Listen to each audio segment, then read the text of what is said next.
Go away, plane. Hello and welcome back to the channel of motoring nonsense. This is probably the most disgusting car I've ever filmed on the channel because I've been living with it for the past couple of months. This is my company car. It's a Skoda Kodiaq. I get it as part of my job at Motorpoint. Go and subscribe to their YouTube channel up there because I do videos over there as well. And I just want to kind of catch you up really on what a Skoda Kodiaq has been like to live with. And I'm very aware a brand new Kodiaq has just come out. It's going to land start of 2024, but this is a facelift version. It is a BOGO spec one. So this is as entry level as the Kodiaq gets. And do you know what?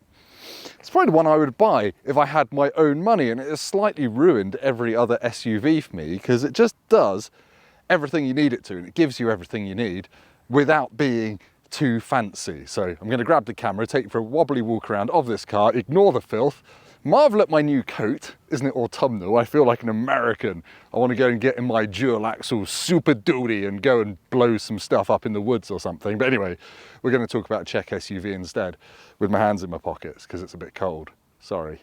Now, just before I grab the camera off the tripod and really shove your nose in the filth of my car, let's quickly talk about the price. This car would set you back £38,000 new, and it's an entry level one. It's a bit more than the 36 grand entry level price because that is a petrol car with 5 seats. This is diesel and it's got 7 seats. You pay about £1,000 extra to get 7 seats. Now, I was there when this car was unveiled in Berlin back in late 2016, and the entry level Kodiaq in 2016 wasn't 36 grand like it is today. It was £22,000. Admittedly, that was a really basic one that you can't buy anymore.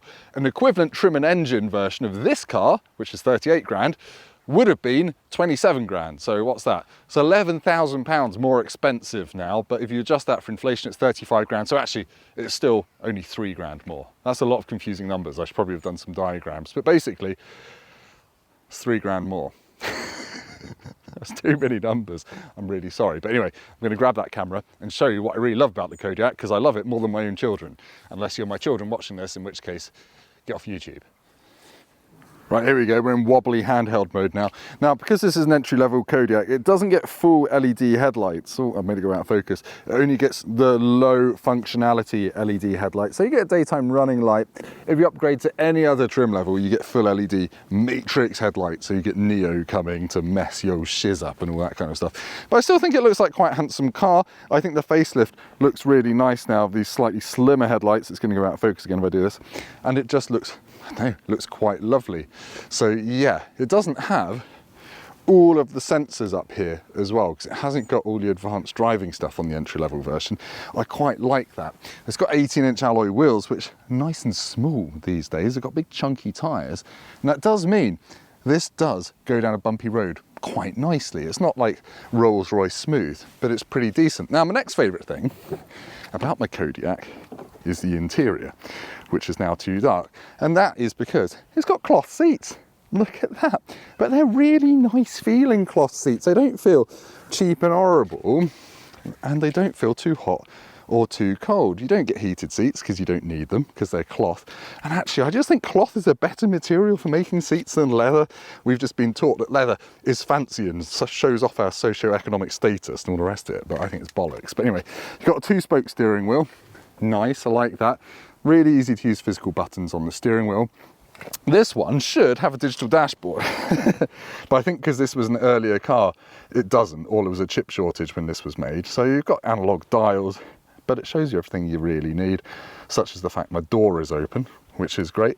Another very nice analog thing, the climate control, so you don't have to have a crash through a nunnery when you're adjusting the temperature. You can just drive along and turn your fans up so YouTube can't hear you. Don't look down there, there's lots of dust and filth. You've got a nice 8-inch infotainment system. You've got wireless Apple CarPlay. I think for Android Auto you have to plug in, but yeah, that is perfect for me. I haven't got a wireless charger in here, that's an option. But I've got a USB, again, sorry, there's so much filth. This is mostly flapjack crumbs from M&S because that's my addiction. But I've got USB-C down there, which we're never going to get focus on, are we? Hang on. There you go, 2 USB-Cs down there, which has been plenty for me.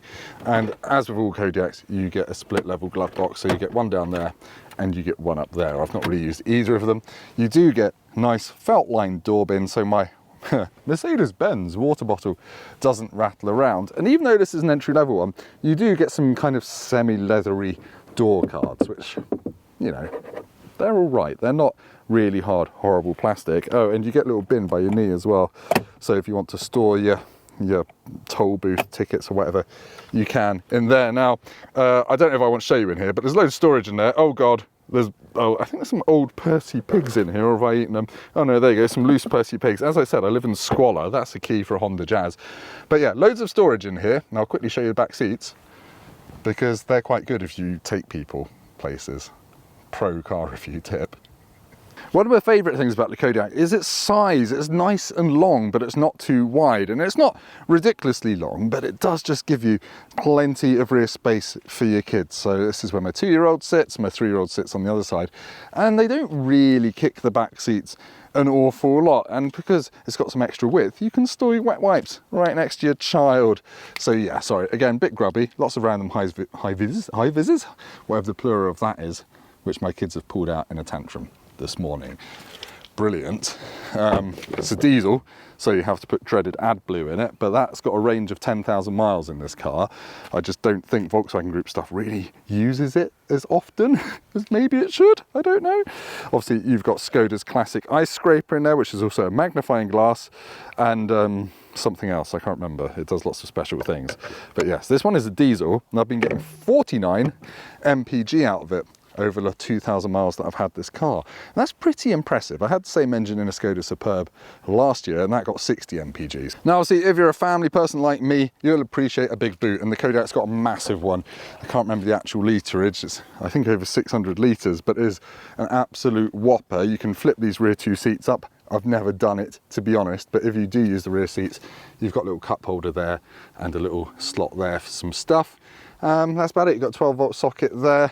You can flip this up, and I've got an actual spare wheel under there as well. And that's where I keep my parcel shelf, because I've usually got buggies and stuff, and I'm going off to an airport day after tomorrow with a load of stuff, so I'm just going to keep that there. But it's a massive boot, which is really, really handy. Right, I'm going to quickly hop behind the wheel and finish the video while I'm driving and tell you how the Kodiaq drives. I've just found my my kids' drug paraphernalia in the car. That's Calpol, before you shot me to the feds for giving my 2-year-old smack, but it is basically infant smack. This coat's quite bright, isn't it? Well, it brightens up the in-car bits.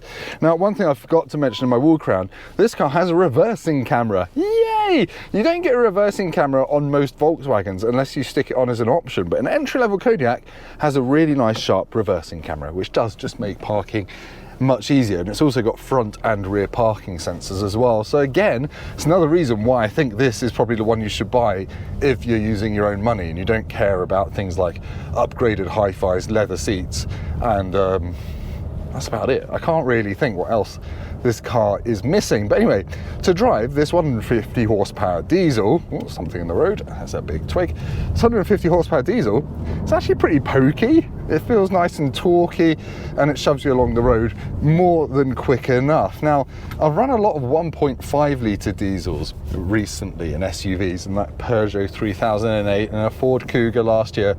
And I have to say, you do notice that they're not as torquey as a 2 litre, which sounds obvious, but also the 2 litre diesels I've driven are way more efficient than the 1.5 litres. So if you can buy a new SUV, try and get a 2 litre diesel instead of a 1.5. I know it sounds like the wrong thing to be doing, but it will get you more MPG and it will just go along a little bit quicker. But anyway, yeah, as I said, I've been getting 49 MPG out of this, and it's just a very easy car to drive. And I know I say that about most modern cars, but genuinely this is like pulling on a pair of comfy slippers, and it handles better than you'd think as well. It's no sports car, but I think there's a better connection between what it's doing with the road than you get in, say, that Peugeot 3008 that I've had, the Citroen C5 Aircross that I've reviewed recently. It just feels a little bit more solid than those cars, and I think it's just, I don't know, I think Skoda's been doing this a long time, and it's got the backing of Volkswagen Group, all the R&D stuff, so everything about this car has been worked out very thoroughly. Now, obviously, there are some rivals to this car that I could have picked, such as the Seat Tarraco, which is the same as this car. It's a little bit cheaper, and I think it does feel a little bit too cheap inside for me, so I'd get the Skoda. I also prefer the way the Skoda looks. It's a bit more business-like. And there's also a Volkswagen version of this called the Tiguan Allspace, which has got 7 seats, but that's quite a bit more expensive from memory. That's that's nudging 40 grand, I think, for one of those.